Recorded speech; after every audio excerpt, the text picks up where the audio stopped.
खुदावंद यीशु मसीह की सलामती आपके साथ हो। आज 3 अगस्त 2024 है। मत्ती रसूल की मार्फत लिखी गई इंजील मुक़द्दस के आज बाय तफसीरी मुताला को जारी रखते हुए आज हम 24वें बाब की 29वीं आयत पर गौर करेंगे और इसमें यूँ लिखा है, और फौरन उन दिनों की मुसीबत के बाद सूरज तारीक हो जाएगा और चांद अपनी रोशनी ना देगा और सितारे आसमान से गिरेंगे और आसमानों की कुव्वतें हिलाई जाएंगी। आमीन।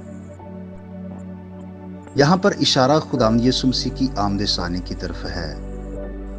बाज़ औक़ात लोग इतराज़ करते हैं कि जी ये लिखा है कि उन दिनों की मुसीबत के फ़ौरन बाद होगा। अब याद रखिए कि जब नबूवती तर्ज़ बयान है तो उसके मुताबिक बड़ी और यकीनी बातों और वाक़यात का बयान ऐसे ही किया जाता है गोया वो नज़दीक हैं और अनकरीब हुआ चाहती हैं। मकसद सिर्फ उनके बड़े और यकीनी होने का इजहार करना है।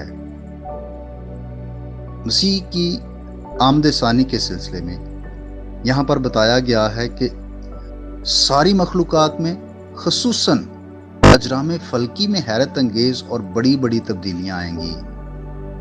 कि सूरज तारीक हो जाएगा, चांद अपनी रोशनी ना देगा, सितारे आसमान से गिरेंगे और आसमानों की कुव्वतें हिलाई जाएंगी। इससे पता ये चलता है कि सारी चीज़ों को नया बनाने की खातिर ज़बरदस्त तब्दीली आएगी और फिर ये तब्दीली देखी जा सकेगी। ये ऐसी तब्दीली होगी कि सारी दुनिया देखेगी, क्योंकि सूरज और चांद का तारीक होना ऐसे लोगों के लिए अज़ हद ज़रूरी है और ये ताज्जुब खेज़ तब्दीली होगी। आसमान, दिनों, सूरज और चांद के तसलसल को ये बयान करने के लिए इस्तेमाल किया गया है कि जो चीज़ें दायमी और ला तब्दील हैं वो भी हिलाई जाएंगी और फिर ये तब्दीली आलमगीर तब्दीली होगी। सारी कायनात को जुम्बश होगी और झटका लगेगा, क्योंकि इससे आसमान और ज़मीन को खुदा के हुजूर खुश और शादमान होने में कोई रुकावट ना होगी। मसीह की मौत पर सूरज तारीक हो गया था, क्योंकि उस वक्त भी एक लिहाज से दुनिया की अदालत होगी और अब भी मसीह दुनिया की अदालत करने को आता है।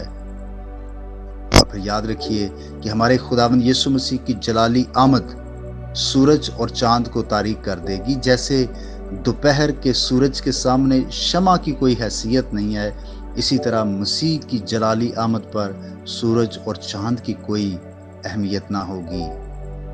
अज़ीज़ भाइयों और बहनों, मसीह खुदा जल्द आने वाले हैं। हम सबको अपने आप को तैयार करना है और उस वक्त सूरज और चांद इसलिए तारीक हो जाएंगे कि अब उनके लिए मौका ना रहेगा। जिन मुक़द्दसीन के ख़जाने आलम बाला पर हैं, उस वक्त उन्हें खुशी और तसल्ली का वो नूर मिलेगा जो सूरज और चांद पर सबकत ले जाएगा। खुदा आपको बरकत दे। आइए हम दुआ करें। प्यारे आसमानी बाप, हम यीशु मसीह के नाम से तेरी शुक्रगुजारी करते हैं आज के इस दिन के लिए, तेरी मोहब्बत के लिए और उन सारी नेमतों के लिए जो तूने हमें से हर एक को बख्श रखी हैं। ख़ास तौर पर हम शुक्रगुजार हैं कि तेरा बेटा इंसान बनकर इस दुनिया में आया और अब वो जल्द दोबारा आने को है। बख्श दे हम सब उसकी दूसरी आमद के लिए अपने आप को रोज़ बरोज़ तैयार करते चले जाएं। पाक रूह की कुव्वत से हमारी ज़िंदगियों में तब्दीली आए, हमें हर रोज़ नया बना। मेरी दुआ है कि जितने भी इस पैगाम को सुने उनको हर तरह की बरकत अता कर, बरकत पर बरकत दे। काम में, कारोबार में, सेहत और ज़िंदगी में, तालीम में, हर लिहाज से खुदा तेरे लोग तरक्की करते चले जाएं और उससे तेरी तमजीद हो।